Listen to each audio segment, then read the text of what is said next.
Okay, in this video I'm going to show you some tips for solving the post-lab calculations for the hand warmer challenge, our 7th lab this year. So question 1 is write a chemical equation for the dissolution of each of the salts you used. So just like we did in class, we started with our magnesium sulfate, and that was in solid phase, and we mixed it with water, which was a liquid, and it became magnesium ions. That 2 plus comes right from the charge, and we know the charge because it will lose 2 valence electrons. And sulfate, our polyatomic ion. And those are both aqueous, they dissolved. And then we still have some water. Okay, but notice the water is liquid on both sides of the equation. It is exactly the same on both sides of the equation, so we can just get rid of that. And the dissolution equation should look like this. So that is our dissolution equation. Magnesium sulfate is dissolving into magnesium and sulfate. Number 2 says determine the Q reaction for each of the salts you used. So the Q reaction is the Q we observed, the energy we observed during the reaction. So any Q, when we calculate Q, our energy, our heat, it equals the mass times the specific heat times the change in temperature. Since we're doing it of the reaction, we're going to use the mass of our reaction, the specific heat of our reaction, and the change in temperature of the reaction. So I'm going to make up some data for you.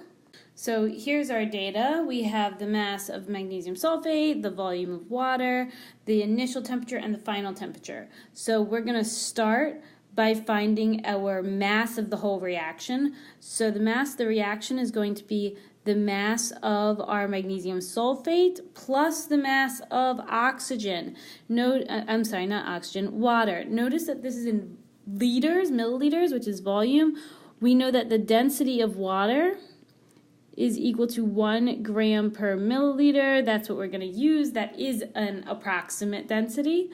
So 1 gram per milliliter equals our mass divided by our volume. If the volume of water is 50 milliliters, then the mass of water would be 50 grams. So that would be our mass.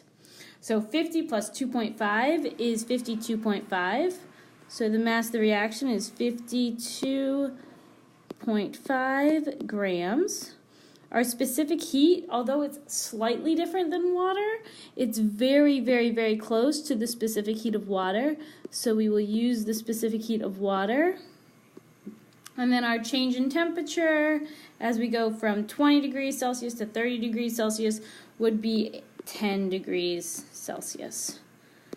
So go ahead and solve for your Q. You'll use your numbers, not mine. And so I plug this into the calculator. I get about 2,000 joules, or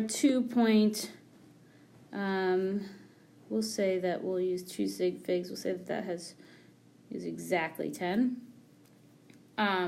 So 2.2 kilojoules. Okay, so now on to question 3. We are calculating the Q solution for each salt. Q solution equals negative Q reaction plus Q cal.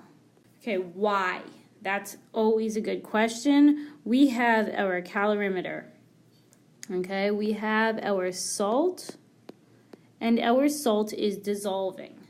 The energy that the salt gives off, the energy that the salt releases, goes into our water. So our Q reaction is the energy that we measured.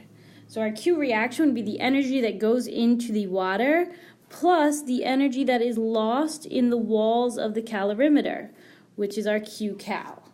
So all of the energy that the salt gives off when it dissolves either goes into the water, which is measured by our Q reaction, or into the walls of the calorimeter, is lost in the calorimeter, which is our Q cal. As a class, we calculated the Q cal. It should be 180 joules.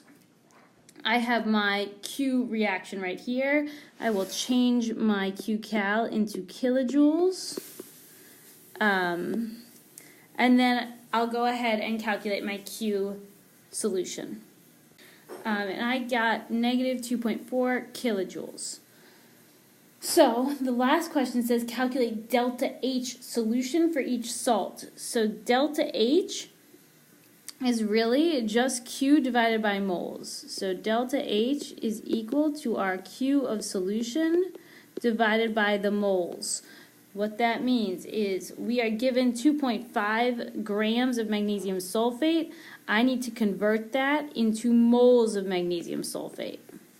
So yes, I will need to find my molar mass. And once I have my moles of magnesium sulfate, I will divide my Q solution by that number. So I used a total of 0.021 mole of magnesium sulfate. So now I go back to my Q of solution, and I am just going to divide this by my moles, my 0.021 mole. So then for my, and this now is delta H. This is delta H of the solution. And so now I have negative 2.4 divided by 0.021, and my delta H is negative 116. So again, I'm going to just round to 2 sig figs, so negative 120 kilojoules per mole. And that's all there is to it.